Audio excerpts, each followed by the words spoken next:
Hello everyone. आज मैले के पढेँ? आज मैले Chapter 1 of Law, Legislative Procedure, Process and Main Elements of Legal Framework पढेँ. First, let's start with the definition of law. Law भनेको चाहिँ law is a set of rules and regulations prescribed by the legislator, the lawmaking body or even parliament, which uh, is established in order to maintain peace and order by defining the rights and obligations of the people, right? And this is next. Let's jump into the characteristics first. Law treats everyone equally. No matter who you are, rich or poor, law treats everyone equally in an unbiased manner. And this law has ultimate power. In any organized society, law is supreme to everything.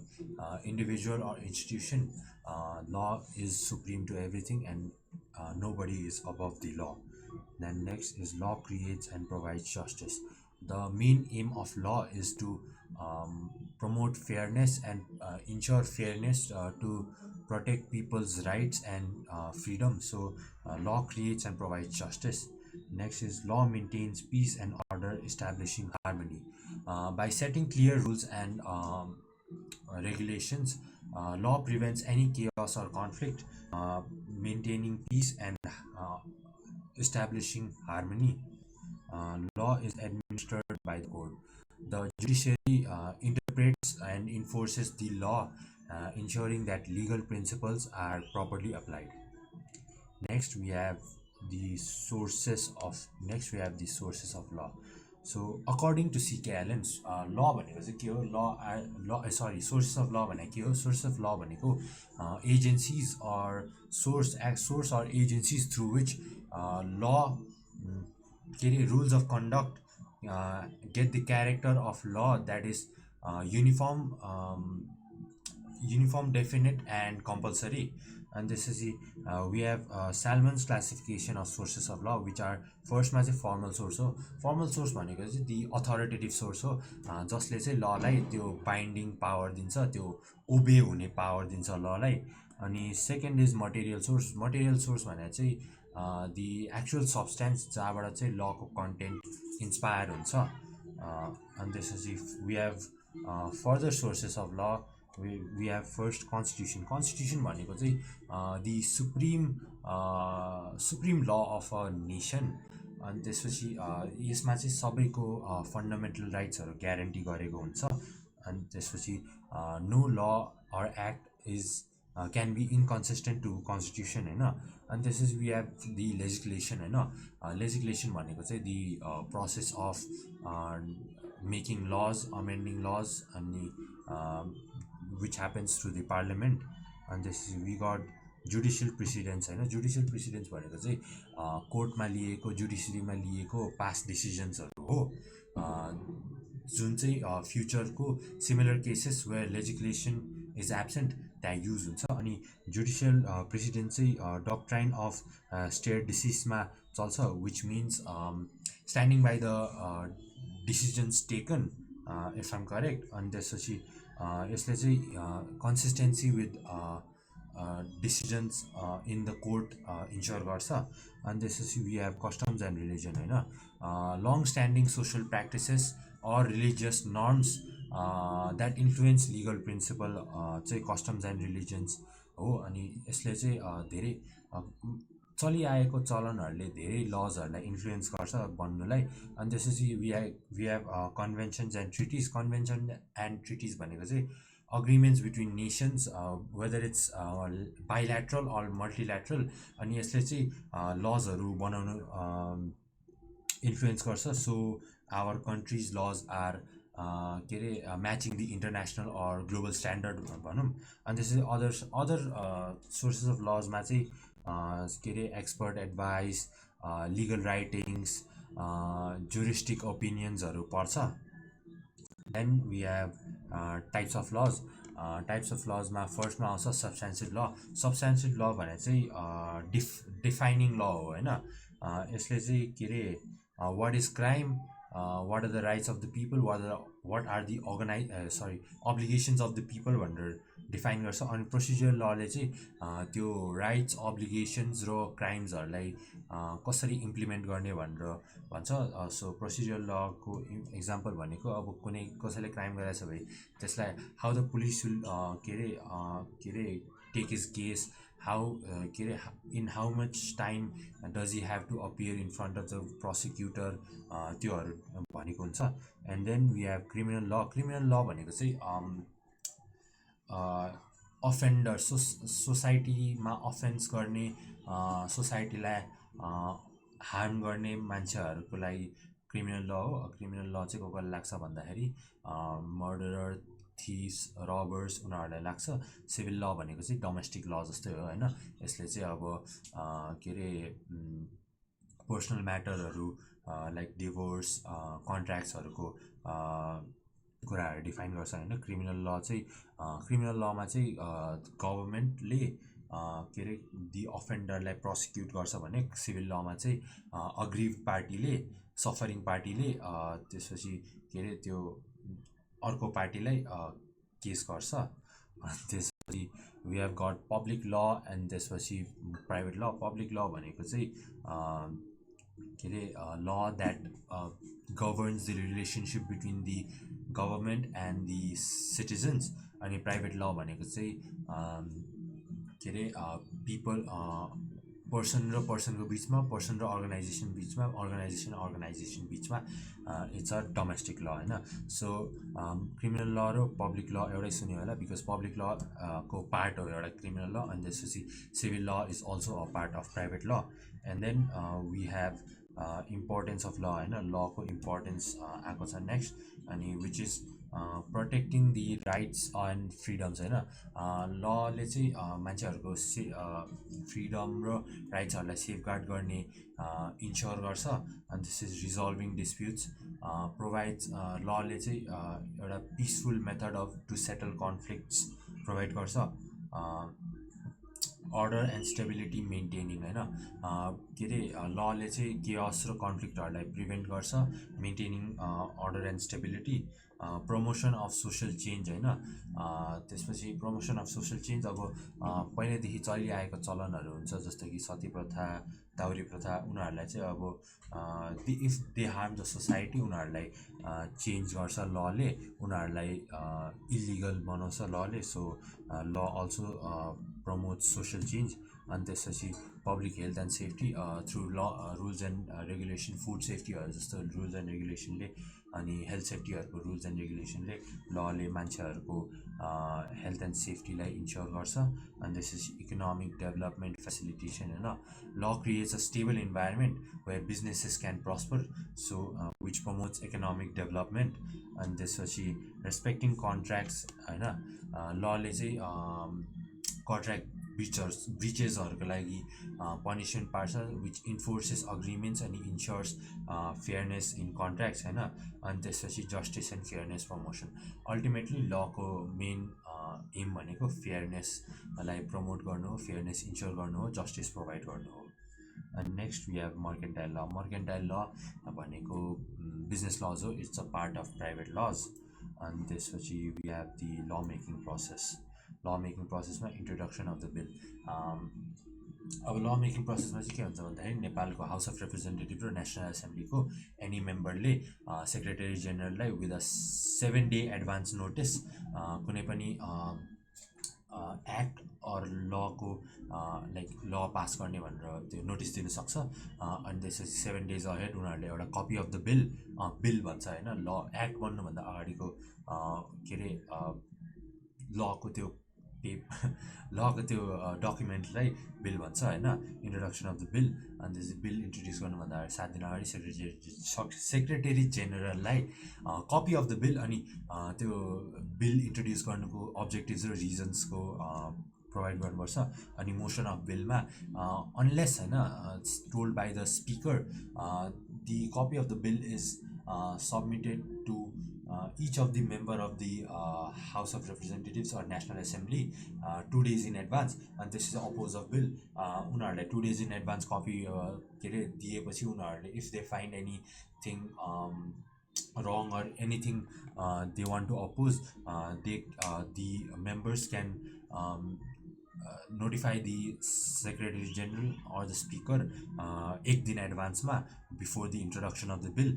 अनि त्यसपछि oppose गरेपछि चाहिँ के अरे स्पिकरले चाहिँ फर्स्टमा चाहिँ त्यो अपोजर र प्रपोजर दुवैलाई के अरे बोल्ने टाइम दिन्छ माइकमा in front of the parliament. अनि त्यसपछि आफ्टर फ्यु डिबेट सेसन्स त्यसपछि के अरे त्यसपछि नो फर्दर डिबेट अनि त्यसपछि क्वेसन अफ डिसिजन राख्छ स्पिकरले, विच मिन्स अब यो बिल पास गर्ने कि नै भनेर सोध्छ। अनि त्यसपछि procedure for eliciting public opinion, कुनै कुनै बिलहरू पास गर्नुभन्दा अगाडि चाहिँ के अरे the secretary general or the speaker ले चाहिँ पब्लिक ओपिनियन लिनुपर्छ यो कुरामा भनेर त्यो बिललाई Nepal gazette or any form of मिडियाबाट पब्लिक पठाउँछ। अनि त्यहाँबाट सर्टेन पिरियड अफ टाइमको लागि चाहिँ पब्लिक ओपिनियन कलेक्ट गर्छ। अनि त्यसपछि त्यो ओपिनियनलाई चाहिँ House of Representative or National एसेम्ब्लीमा भन्छ। अनि त्यसपछि जेनरल एन्ड इनिसियल डिस्कसन भएपछि त्यसपछि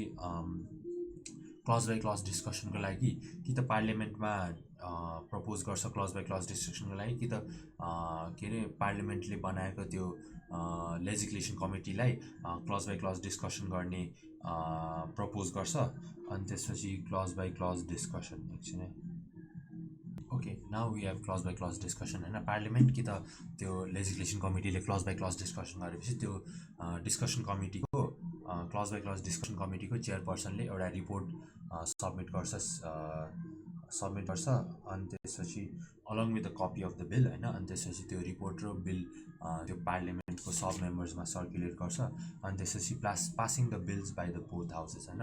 पार्लियामेन्टमा बिलहरू डिस्कस भएपछि त्यो बिललाई चाहिँ नेसनल एसेम्ब्लीमा पठाउँछ। नेसनल एसेम्ब्लीमा पनि त्यो बिल डिस्कस गरेपछि विदिन 15 days उनीहरूले के अरे उनीहरूले पनि पास गर्छ कि त के अरे पास गर्दैन। पास नगरेको केसमा चाहिँ पार्लियामेन्टमा फेरि त्यो डिस्कसन गरेर त्यो के कुरामा चित्त नबुझायो नेसनल एसेम्ब्लीलाई त्यो कुरालाई इम्प्रुभ गरेर फेरि नेसनल एसेम्ब्लीमा पठाउँछ। अनि this process repeats until the bill is actually passed by the both houses. अनि त्यसपछि नेसनल एसेम्ब्लीबाट 15 दिनमा पनि पास गर्ने नगर्ने दुवै केही डिसिजन आएन भने चाहिँ त्यसपछि पार्लियामेन्टले the House of Representative can के अरे पास द बिल आफै। अनि त्यसपछि त्यसलाई चाहिँ अब स्पिकरद्वारा प्रेसिडेन्टलाई पठाउनु मिल्छ।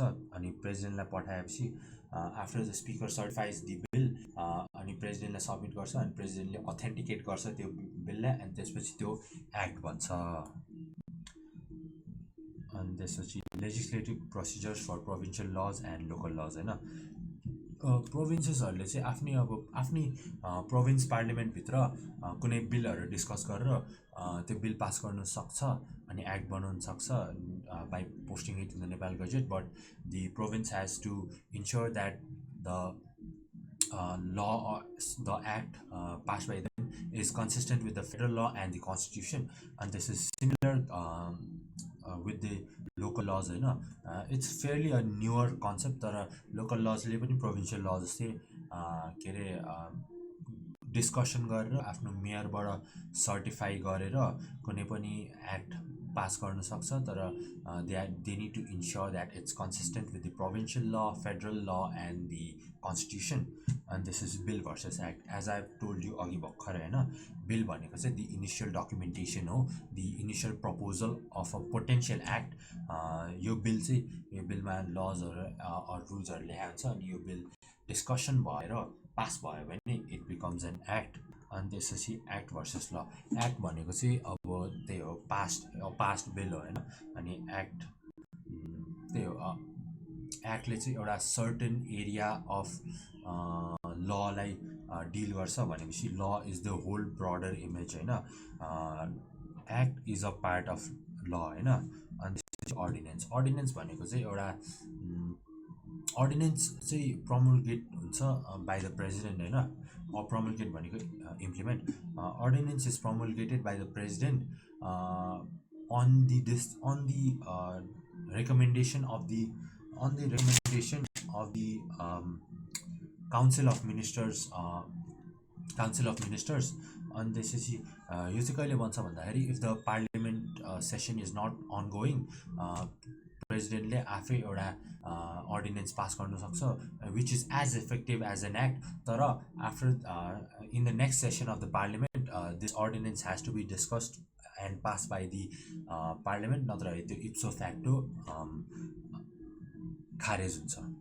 अनि त्यसपछि Nepal law commission. Nepal law commission भनेको चाहिँ एउटा स्ट्याट्युटरी बडी हो।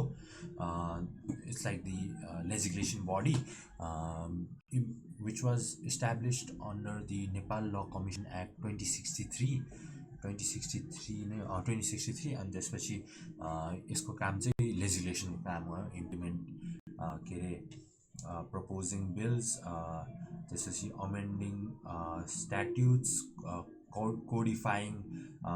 codifying the existing laws, meeting international treaties and obligations, conducting legal research, and consulting the stakeholders of law.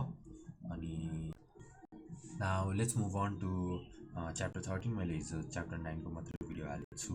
अनि त्यस chapter 13 मा chapter 13 यो चाहिँ taxation को पार्ट हो। we have the tax audit services हैन। अब यहाँ यो च्याप्टरमा चाहिँ के भनेछ भन्दाखेरि एउटा professional accountant or a chartered accountant or auditor can त्यसले चाहिँ लाइक कस्तो कस्तो ट्याक्स अडिट सर्भिसेसहरू प्रोभाइड गर्न सक्छ। फर्स्टमा ट्याक्स रिटर्न प्रिपरेसन छ। एउटा professional accountant okay will be referring to a chartered accountant as a professional accountant for this chapter होइन। एउटा प्रोफेसनल अकाउन्टेन्टले कुनै पनि इन्डिभिजुअल अर अर्गनाइजेसनको लागि उनीहरूको income tax return, VAT return त्यस्तोहरू फाइल गर्ने अर प्रिपेयर गर्ने सर्भिस प्रोभाइड गर्न सक्छ। Tax calculation for the purpose of preparing accounting entries होइन। सो अकाउन्टिङ रुल्सले निकालेको प्रफिट र ट्याक्सको प्रफिट डिफ्रेन्ट हुन्छ। त्यसले गर्दा डिफर्ड ट्याक्स अर एक्स्ट्रा ट्याक्सको अब्लिगेसनहरू आउन सक्छ। अनि a professional accountant can calculate त्यो डिफ्रेन्स क्यालकुलेट गरेर राइट अकाउन्टिङ एन्ट्रिजको लागि right amount of tax calculate गर्ने सर्भिस दिन सक्छ। अनि त्यसपछि tax planning and other tax advisory services छ। अनि त्यसपछि अकाउन्टेन्ट्सहरूले चाहिँ प्रोफेसनल अकाउन्टेन्ट्सहरूले चाहिँ कुनै पनि इन्डिभिजुअल अर्गनाइजेसनलाई ट्याक्स प्लानिङ अनि त्यसपछि ट्याक्स एडभाइजरी सर्भिसेस दिन सक्छ। Like tax planning as in like अब के अरे कता कता इन्भेस्ट गऱ्यो भने लाइक के अरे you can save up on your taxes, त्यस्तो कुराहरूमा एडभाइस र प्लान बनाइदिन सक्छ। अनि त्यसपछि ट्याक्स सर्भिस इन्भल्भिङ भ्यालुएसन छ। So for example if a business is acquiring another business, अब उनीहरूको एसेट्स एक्वायर गर्दाखेरि कतिको क्यापिटल गेन ट्याक्सेसहरू पे गर्नुपर्छ। अनि अदर अब्लिगेसन्स पनि त्यो अदर भ्यालुएसन सर्भिसेसमा पनि ट्याक्सको क्यालकुलेसन गर्नु पऱ्यो भने त्यस्तो सर्भिस पनि प्रोभाइड गर्छ प्रोफेसनल अकाउन्टेन्टले। अनि assistance with in resolution of tax dispute होइन। इफ दि ट्याक्स डिपार्टमेन्ट आइआरडीले कुनै इन्डिभिजुअल र अर्गनाइजेसनलाई एक्स्ट्रा ट्याक्सको लागि क्लेम गर्यो भने अनि त्यो क्लेमलाई डिफेन्ड गर्नलाई प्रोफेसनल अकाउन्टेन्ट क्यान प्रिपेयर के अरे support the organization or individual's tax position by preparing documents. Tara, a professional accountant who is a statutory auditor cannot advocate for a organization or individual's tax position होइन। अनि त्यसपछि next we have tax certification and statutory tax audit services होइन। फर्स्टमा चाहिँ आउँछ tax certification services होइन। A professional accountant can certify individuals or organizations for their taxes होइन। अब जस्तै कि उनीहरूको ट्याक्स डिक्लेरेसन, उनीहरूले बुझाएको इन्कम ट्याक्स अर भ्याटहरूको यो चाहिँ राइट अमाउन्ट हो, this is the amount they are supposed to pay and they have paid भनेर त्यस्तो सर्टिफिकेसनहरू एउटा प्रोफेसनल अकाउन्टेन्टले प्रोभाइड गर्न सक्छ। तर they need to apply very a lot of safeguards because if they work for the organization or त्यो data एन्ट्रीहरूकोमा help गर्छ भने त्यसमा उनीहरूले सेल्फ रिभ्यू थ्रेट फेस गर्न सक्छ। अनि त्यसपछि उनीहरूले अब यही अर्गनाइजेसनको के अरे स्ट्याट अडिट पनि गर्छ भने उनीहरूले अब एडभोकेसी थ्रेट पनि के अरे फेस गर्न सक्छ। अनि त्यसपछि स्ट्याट्युटरी अडिट सर्भिस भनेको चाहिँ एउटा यो चाहिँ एउटा लिगल रिक्वायरमेन्ट हो। यसमा चाहिँ के हुन्छ भन्दाखेरि कुनै पनि अर्गनाइजेसनले the right amount of tax pay गरेको छ कि छैन भनेर के अरे अडिट गर्ने सर्भिसलाई statutory audit like tax service भन्छ होइन। अनि त्यसपछि यसमा चाहिँ इन्डिपेन्डेन्स भेरी क्रिटिकल हो, किनकि यसमा पनि सेल्फ युज थ्रेट र एडभोकेसी थ्रेट फेस गर्न सक्छ। सो के अरे सेफगार्डहरू लाउनुपर्छ, जस्तो कि एक्सटर्नल रिभ्युज भयो, अनि त्यसपछि ट्याक्स अडिट सर्भिस प्रोभाइड गर्ने tax planning consulting service provide गर्ने टिम र अडिट गर्ने टिमलाई छुट्टै राख्नु आर फ्यु सेफगार्ड्स। अनि त्यसपछि द्याट्स इट फर टुडे।